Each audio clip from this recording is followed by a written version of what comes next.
9:29 exactly. JP Smith is on the line. A very good morning to you. Welcome to the program. And a very, very worrying situation about the fire that broke out at a national key point, and that is the Parliament buildings in Cape Town.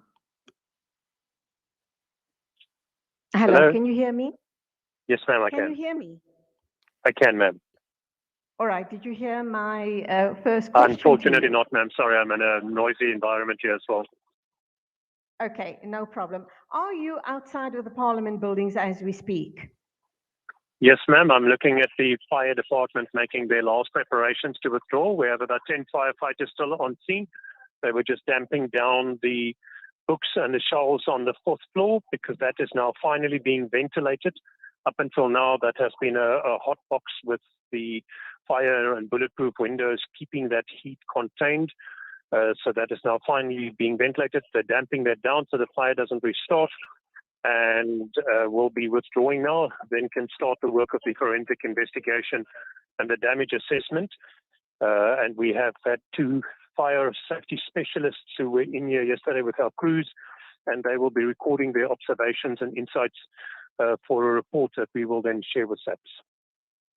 Okay, we know that a lot of people are saying lots of different things. We don't want to necessarily preempt and get all of the wrong information out into the public space. But we also heard Patricia de Lille made a statement on air yesterday that somebody had switched off the sprinkler systems. Do we know anything more about that situation? No, ma'am. There do appear to have been a number of problems here on this precinct, which I think that they are going to have to take a very sober look at afterwards. It's evident that there are some maintenance and management failures. There were sprinkler systems which the last recorded maintenance of was in 2017, when we know when it was due for maintenance again 2020. The fire detection system only started ringing and sounding the alarm about 20 minutes after the fire department got here. And that is very problematic. So that means that other than the phone calls from people around the building, including one warrant officer, the fire wasn't responded to based on the detection of the fire and smoke detection system. If that system had worked and given earlier alert, we may have been able to nip the fire in the bud when it started and was still small. And then, of course, the electricity didn't trip as it was meant to, which meant that your air conditioning system here was running full tilt, and that may have aggravated the situation by drawing the extremely hot air from the fire through the aircon system from the old assembly to the new assembly, and may actually have started the fire in the new assembly site. Okay, I just want to remind our listeners that I'm talking to JP Smith. He's the Mayoral Committee member for Safety and Security in Cape Town. And obviously he's talking to us about the situation in Cape Town at the Parliament buildings. We do know that a fire broke out, and that's what we're actually talking about right now. Undoubtedly, the whole of South Africa is traumatized by this event. And when we just kind of cast our minds back, and I know you based in Cape Town talking about this situation, but we also know that we had a fire last year at the hospital in Johannesburg, Charlotte Maxeke, and there was also 2 years ago another fire that broke out at a government building, ANC government building, in the center of the CBD in Johannesburg. And one kind of wonders what is going on here, because in the fire at the hospital in Johannesburg and the current fire here at the Parliament buildings seems to be people that mischief makers, obviously, some third force perhaps that has started the fire. We also know that somebody has been arrested for the fire at the Parliament buildings. Do you know anything more about that situation? No, ma'am. SAPS are the only one who will have insight into the actual arrest of the 49-year-old man who apparently jumped the fence and did some damage here. He broke in apparently and stole items, and he's been charged for that theft. But also I see for arson. So it is possible that he may have a hand, but that happened the night before. So it is, in my mind, quite likely that the fire here stems from something more mundane, like an electrical fire. So let's see what comes out of the SAPS investigation and the charges against that gentleman. But if he did not have a role in the fire, then I think we can start looking around the issues of electrical fire. The March last year, there was a fire here as well, and that was electrical in nature.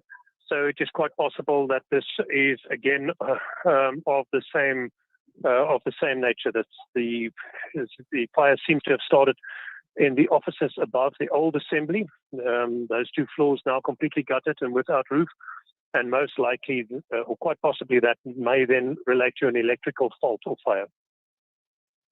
Okay, so it seems to be that we're talking infrastructure issues, possibly maintenance not being done on a regular basis, and this obviously, as far as you, the Mayoral Committee member for Safety and Security in Cape Town, it's a huge issue and a huge worry for you.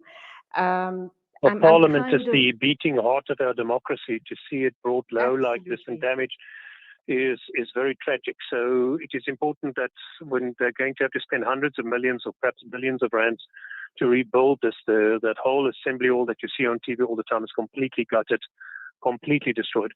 And it is going to, once that is repaired, we will have to make sure that the protection and detection systems that support it are in place so that something like this doesn't happen again. Okay, you are a member for Safety and Security in Cape Town.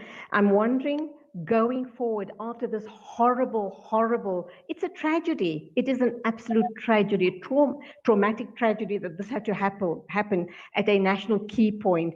What sort of safety measures, what sort of infrastructure safety measures are you going to be putting into place? So, ma'am, these are the parliamentary precincts. So this is not stuff that the city can spend money on. The measures that need to be taken here need to be taken by national government because these are not the city assets here. And mostly those are already unpacked. There is an extensive police report around the security and policing risks and shortcomings of the precinct. That needs to be implemented.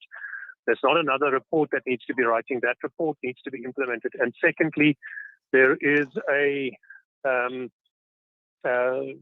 the fire safety regulations in the National Building Code, South African Standards or Bureau of Standards, the SANS codes give, and the city's fire safety bylaw. All of these spell out very clear standards for what needs to be in place to make sure buildings are safe and that the fire detection and prevent and mitigation systems work. If those are implemented as they should be, these kind of disasters won't happen. Okay, undoubtedly, we are going to be seeing heads rolling. Let's leave it there. JP Smith, Mayoral Committee member for Safety and Security in Cape Town, go well. And let's hope and pray that the fires are truly out, that they've truly, killed all of those fires. And we don't ever see something like this happening again at any one of our national key points. Have a good day. Thank you. 9:37 exactly. News and views right here on Salam Media. Still to come on the show, we're going to be talking with one of the unions, and that is Fawu Tebogo Rakomo, about job losses at Clover. And to wrap up, we're going to be talking about how to prepare your children or how to help them through situations of failure. They mustn't think it's the end of the world, that is a stepping stone to success. So do stay with me right here on News and Views on Salam Media. These days, I'm more health conscious than ever.